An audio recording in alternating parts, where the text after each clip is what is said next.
Y'all go ham barbecue. Y'all go ham barbecue. Get your barbecue on. Get your barbecue on. Welcome to the BBQ Therapy podcast. My name is Tavis Bryant of Yago Ham Barbecue.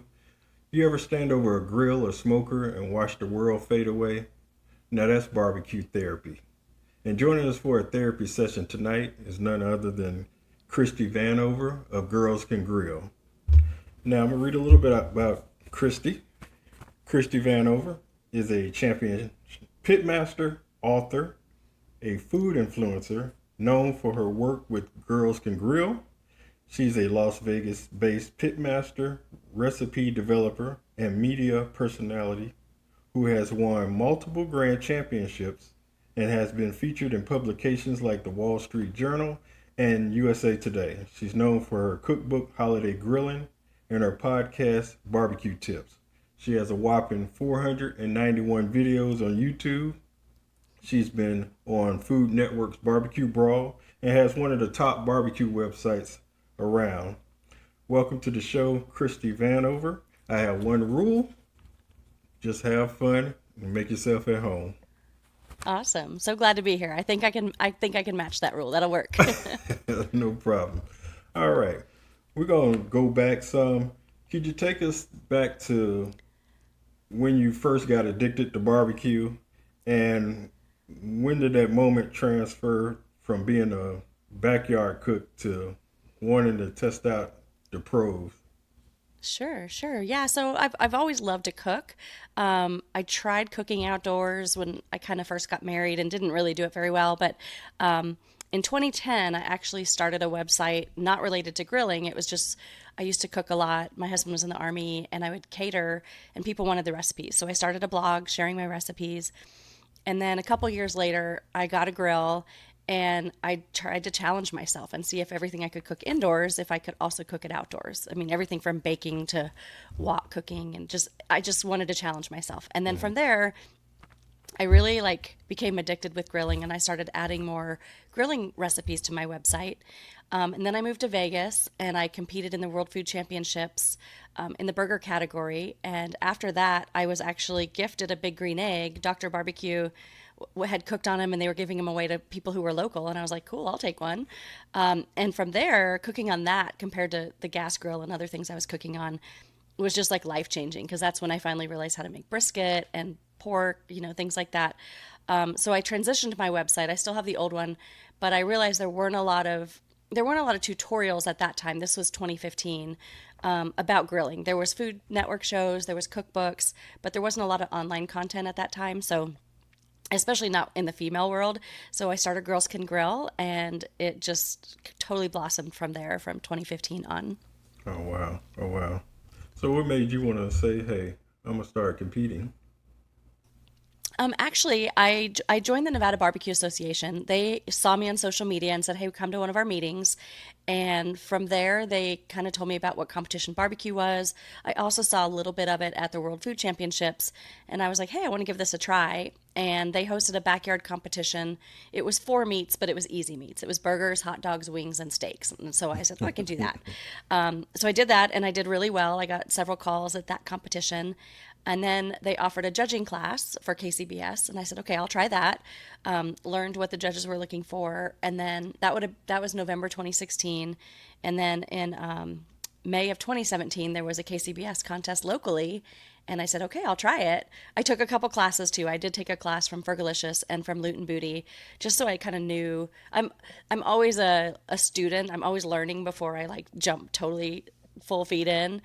So I took their classes and then gave it a go, and I got a call at my first comp, and I was hooked from there. Wow. Yeah. So what was your biggest moment in barbecue that put you on the map? I'd say there are different moments. So, at first, most new teams, I showed up with a tent and mismatched chairs and mismatched grills and, whatever I could pull out of the shed and make a team out of myself. And then I will say, probably the first time I showed up in my branded trailer, which was a couple years after that, and I started getting more and more calls, then I kind of, people had told me, they were like, oh man, we saw your trailer pull up and we knew that this was going to be a tough comp. And I never felt that about myself, but I did like to throw intimidation out there, like, show up with the big brand. And I would say that was probably my initial moment. And then after that, it was definitely getting a bung and going to the Jack and competing at the Jack. That was in 2022, I think, was my first time. And then my brisket got called fifth place. We won first place in cocktails and then fifth place in brisket. And that right there is like, so far that's been like the highlight of my barbecue career. Just a dream come true. Yeah. Yeah. Check your barbecue data stats and they were ridiculous. I was like, most people don't achieve that in their full career. Yeah. So when you came up with Girls Can Grill, did you think it would blow up the way it has? Yes and no. I mean, you never know for sure, but my background is in marketing and public relations. So I knew that I had a vision of where I wanted to build this brand and what I wanted it to become. I didn't know how it would evolve because when I started, social media was, barely a thing. And so definitely things have changed and I've had to adapt. I had no vision for it being a competition team and being successful in the competition world. But I had hoped that it would become a household name to where people would say, I need a barbecue recipe. Hey, let's go to this website. I'm not there yet. I still have a lot of growing to do, but I would say I'm definitely, as far along I'm happy with where I am, but I definitely have dreams to get bigger. No, you're definitely grown. Yeah, You've grown. All right. Now, the next section I want to go to now, from barbecue data, it said you had 42 contests. And the crazy thing is that you got 4 GCs and 1 RGC. And that's just amazing because most folks don't get one until like 40, 50 to 60 contests. So you definitely were on your A game. How often did you practice a lot or just the classes? no. And then the fact that I don't practice actually frustrates a lot of my barbecue brethren. I would say that my secret to success is, yes, I went to a lot of classes. I've probably been to 7 or 8. But I'm very OCD. I not only did I take really thorough notes at those classes, but for every cook, I have a formula. I have it all written down. I mean, step by step, down to like what exactly goes in each wrap, at what time I do everything. And I go by my timelines and I go by my pretty foundational recipes and stick to them. And so most of the time, I think if people slip or slide in barbecue, it's either because they don't have good flavors yet, or they haven't figured out the tenderness game yet, because it really does come down to tenderness, or they get lost with the chaos of turning in 4 meats and they just skip a step. So by having it all written down, it really just keeps me on track. And so although I don't practice a lot, there's not too much to practice because I'm pretty much doing the same thing, other than every now and then I might change a flavor profile or something. Yeah, that's how I am. I plan on competing once my daughter get a little up in age. So right now, I'm just collecting gear, watching your videos, so I can know what I need now. Uh, but I'm a person of routine, so once I get it, it's gonna be like clockwork, doing the same thing over and over again. So I know where you're coming from. Uh, you kind of got ahead on the next question, but you teach a lot of beginners, and I was going to ask what was one mistake that they're making that's easy to fix, but you mentioned about kind of like time management and flavors, and uh, what are a lot of mistakes that beginners do that kind of, I guess, kind of keep them stagnated and not going ahead as far as progressing in the barbecue world? Sure. I think that comes down to not trusting your own intuition. Like, we're all barbecue chefs because we know how to cook. Like, most everybody who's on the circuit has cooked a few briskets, they know what they're doing. And I think that, and I fell for this myself too, you get enamored by the people on YouTube or the classes you go to or the different programs you can sign up for and watch those videos. and you're like trying so hard to do exactly what that pitmaster says to do, that sometimes you forget to take in your own intuition, your own flavor profiles, just trust in yourself. So I think it's very, very valuable to learn those techniques, but also trust yourself as a cook and be proud of what you can bring to the table, because just because somebody else's flavors are amazing doesn't mean that what you don't, I mean, you may have something really special and unique to deliver that a judge hasn't tasted before that's going to really wow them. So just use their advice with a grain of salt, but yeah, definitely trust yourself. Yeah, because I've taken 5 classes. I try to take 2 a year just to, I mean, not basically just to go learn, but pick up tips here and there, and also just to support other pit masters and stuff like that. But I mean, it most of them do pretty much the same thing, but you get little tips here and there, like okay, sharp knives or keep it simple and stuff like that are the main points that you get out of it. So people say it's bad to take a lot of classes, but I feel that it's good because some things, I mean, some people might not mention, or some classes they have you doing a lot of writing, but while you're writing, you missing stuff that they're doing, and that's why I feel that most people should give you paperwork so you won't have to be trying to write and keep up, and you missing steps in there, but you done paid a lot of money for this class. And it's hard because I get it. If they hand you something, then what's to stop a person from sharing that with somebody else who didn't pay? And so it's definitely a catch 22 for sure. But you're right. You do invest a lot of money, and that's why I do like some of the things like Barbecue League or the Barbecue Academy, to where you pay for the class. It's a video, and then you can just watch it at your pace, kind of over and over. Exactly. Do you cook solo or you cook with a team? I do. I mean, I have a team, but I'm the cook. So my husband and his parents and my parents go to most of the competitions. And my husband basically does logistics. He loads up the trailer, unloads the trailer, keeps my drums nice and shiny, all that kind of stuff. My mother-in-law, she builds my boxes as far as the greens, and she's kind of like my right-hand person when it's time to build the boxes. And she'll help me taste the final flavors to pick which ones I want to put in. My father-in-law, we call him the hooker because he hooks my ribs for me. But he just makes everybody laugh, and he's just the social butterfly. He does a lot of logistics too, though.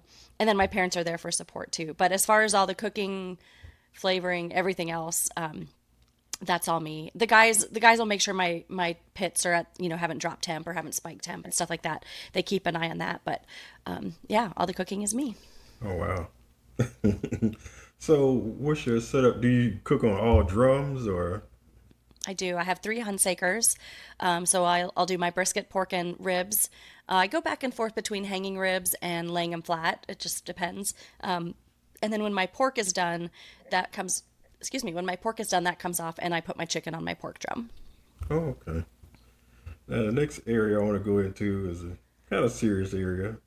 As far as you being a woman in barbecue, what barriers did you have to face when you were starting out? Because I know right now you have no issue, and how did you push through it? Because I know probably when you started, it was probably weird for them to see a woman coming out there, and I know they probably was staring and making comments. Did you experience anything like that? I honestly was pleasantly surprised. I did not know what to expect, because I didn't know the barbecue world. I didn't know the barbecue space other than like seeing it from the outside. And I was intimidated. It's a bunch of big burly guys, drinking beer, doing whatever, smoking meat. And so I didn't know what to expect. I was embraced with open arms. I have never experienced anybody looking down on me or thinking less of me, because I'm a woman. Honestly, the barbecue community is some of the best people on earth. They're just so embracing. And I didn't know what to expect at all. And I have not faced anything in that realm of my life that has like been misogynistic or anything.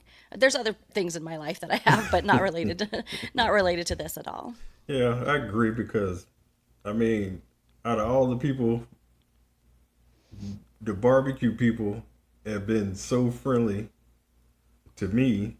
I mean, because I'm gonna be real, most of the classes I go to, I'm usually the only black guy in there. And Sure. I don't even notice that because everybody's friendly, talking, and all of us have the same interests as the purpose of why we're there. So And then every time we go to I go, even though I can't compete, I go walk around competitions and stuff like that. I drug my wife up to Memphis in May. We walked around that, Nice. and people talk to you and be friendly and pull you. We was in Willingham's tent at Memphis in May. We was in Blues Hog tent at Memphis in May. I'm like, these folks don't even know us, and me and my wife looking around like, Yeah. these are Yeah. the friendliest people in the world. Yeah. So 100%. yeah, I'm like, I love this. I love how everybody just get along, help each other, and are Mm-hmm. friendly. So Yeah. that's why like I'm a big supporter of doing this and getting other people interested in this right here so it can continue to Yeah. grow. Yeah, I mean, they always say, make barbecue, not war. Like, we come from all walks of life, different political spectrums, different, diversities, cultures, everything. But yeah, when you're in the parking lot cooking meat, we're just people, and it's really cool. Hmm. So what would you say to women that are on the fence about entering their first comp and joining the barbecue scene? Yeah, I would say definitely if you're interested, at least go to a competition. Like to start, just go, maybe hook up with a team and see if you can shadow them, see if you can help in any way. Take a certified judges class. Whether you're a woman or a man, I recommend becoming a certified judge because if you don't know what the judges are looking for, then how are you going to please them? So if you take a class, you'll learn the ropes and you'll learn all of that, which is what I started out with. But yeah, I would definitely say seeing it firsthand is really important steps, like kind of seeing the intensity of it. That's when I first saw it at World Food Championships, and I saw Leanne Whippen and Daniel BBQ. They were both women pitmasters out there, and of course a bunch of guys. And I was just like, yeah, I can see myself doing this. This looks really cool. And Leanne and I are now friends, and we talk about different stuff like that. And so yeah, I just think if you're interested, don't be scared. And you can even cook on pellet grills. Some of my first competitions, I cooked on a Traeger one time. I caught it on fire because it was all crooked, but still, you can do a competition. I did competitions with Weber kettles, with barrel house cookers. I mean, you don't have to start off with big expensive pits. Just, cook what you know and give it a go. Yeah, I was thinking about getting a trailer, but the big regular trailer with the kitchen, but I like since I'm starting, let me earn my trailer. I'm gonna get one of the ones with the wood on the inside and work my way up. So Right? I know you That's what can I did too. go from Yes. 0 to 10. You gotta Right. work your way in it. So that's good. Now I'm gonna switch over to, I guess, the social media aspect. Like I said, that you have a whopping 491 videos, and I call you a giver and not a seller because the information that you give out, it's useful, efficient information and not a bunch of fluff that people put out there just to put stuff on YouTube. Uh, Thank you. Me personally, I thank you because it's been helpful for me for because you think outside the box, and a lot of your videos help me along the way as far as prepping for competitions and knowing what equipment I need, and all the way down to the tip you gave about cutting your foil on Friday.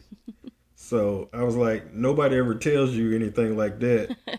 And that's, even though it sounds simple, it's very helpful, and it will help with your time management when you're in there, especially if you're in there by yourself. Mm-hmm. Uh, Mm-hmm. Out of all your videos, which video are you most proud of, and which was your most popular video? Hmm. My most popular, I think, right now, well, my most popular short is how to eat crawfish. Like just teaching people how to twist a crawfish and take the meat out and suck the head. Like that one is my most popular one. Lots of controversial comments on that one too. Long form, I'm really proud of just my how to do a backyard brisket. It's not my most popular. There's so many brisket videos out there, but I would say overall, I've just always, like you said, being a giver. I've realized that there's two ways to look at things. I could charge for a class, or I could give you a class on YouTube. And yes, I'm not going to make as much money as if I charge for a class. However, YouTube's monetized. There's ways that I get some, some money on it, nothing compared to that. But to me, it's really important to continue the sport and to build the sport. And if we make it too expensive and too hard to just get started, then the sport's going to die. And if the sport's going to die, then I'll be sad. So, yeah, I just like to share information, and maybe sometimes I give too much, but I'm not afraid of the competition. And in fact, several of the people who were starting out who would DM me and ask me questions, they've beat me now. They get GCs ahead of me. And like Cherry Orchard, I used to help him with his pork, and he's GC'd several times now. And he just got, I think, RGC or third place when at a competition he came to here in Nevada. And I love seeing that because I don't know, it's kind of like the teacher student, surpasses the teacher. And to me, that's rewarding. And so I just love seeing people grow because, like I said, the reason I started Girls Can Grill is because there weren't a lot of resources out there. And so I want to be that resource for people. And I forget about the little things like the foil. Like I'm sitting in my trailer thinking, there's probably some content I can shoot here. What can I shoot? And I was like, oh, that's something that, yeah, sure, why not? And that reel got a lot of views. It got like tens of thousands of views. So sometimes I just forget those little things. So I got to do more of that. I know, it's right here now. Once I saw the video, I was like, that's good. So how long does your idea take to, I guess, form into video when you first think about it to getting it on film? Yeah, I think it changes. Some days I'll just be like in the grocery store and I'm like, oh man, I want to do a video about that. Other days I'm more strategic and I like plan ahead, for like July 4th or Memorial Day type stuff. And I've myself been doing a transition because one of the things I do struggle with is I have kind of three main audiences. I have my competition followers. I have just everyday backyard people who are never going to do a competition. And then I have people who cook on a Ninja Grill. Because I was on the Ninja Grill infomercial, I got a lot of followers who want to see the recipes that I create on that.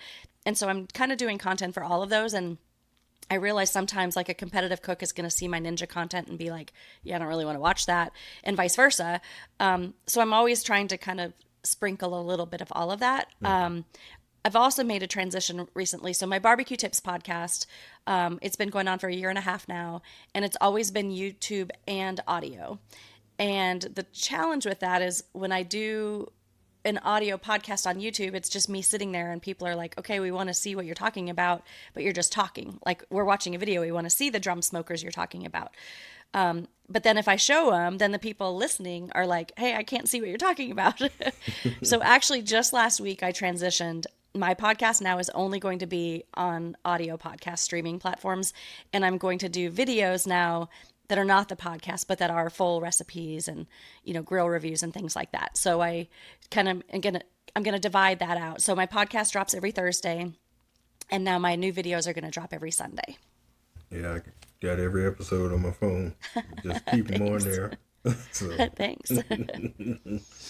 Okay. Have you ever finished a video totally and scrapped it?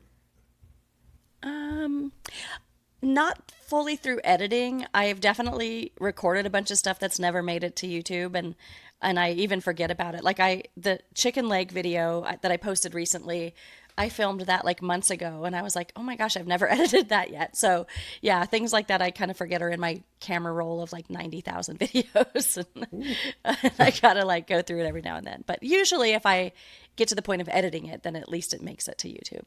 And when you do your video, do you script or you freestyle or?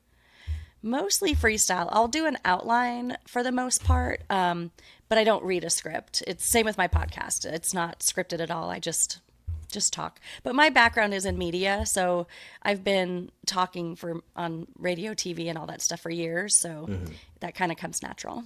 Oh, okay. All right. And the next part we're going to go into is something I came up with to kind of make it fun.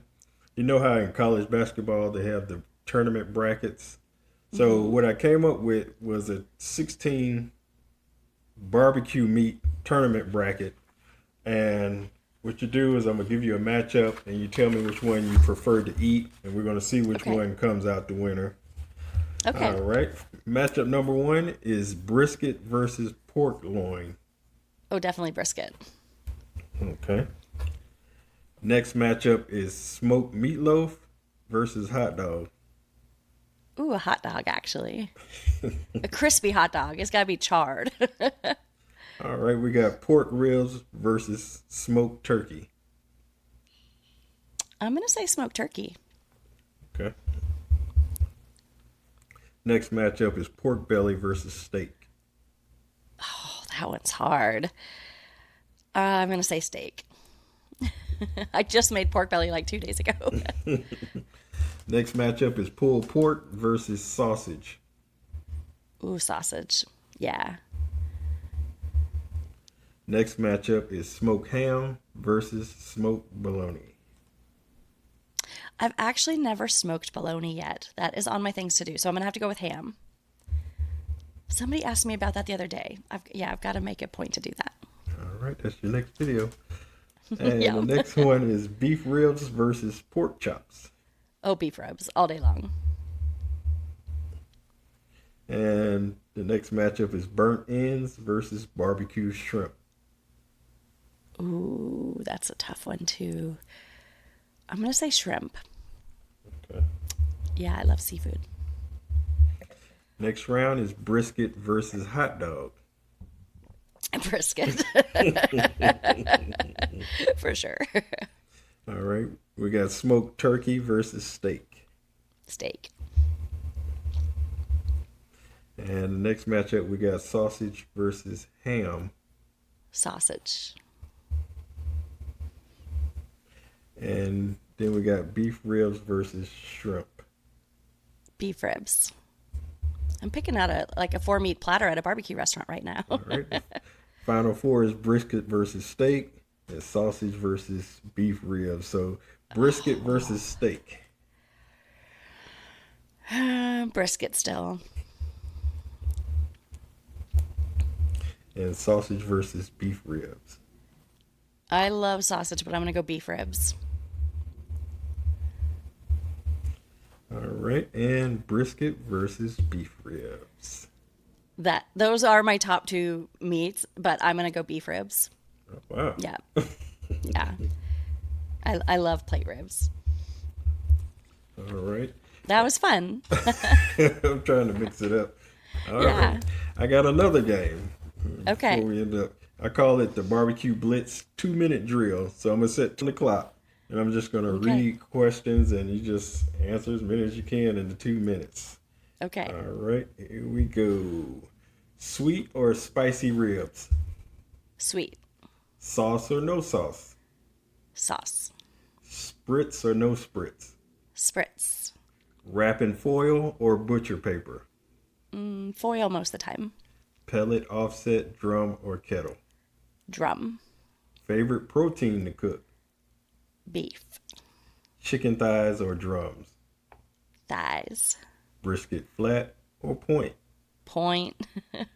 Burnt ends, overrated or elite? Elite. Favorite type of wood for smoke? Red oak.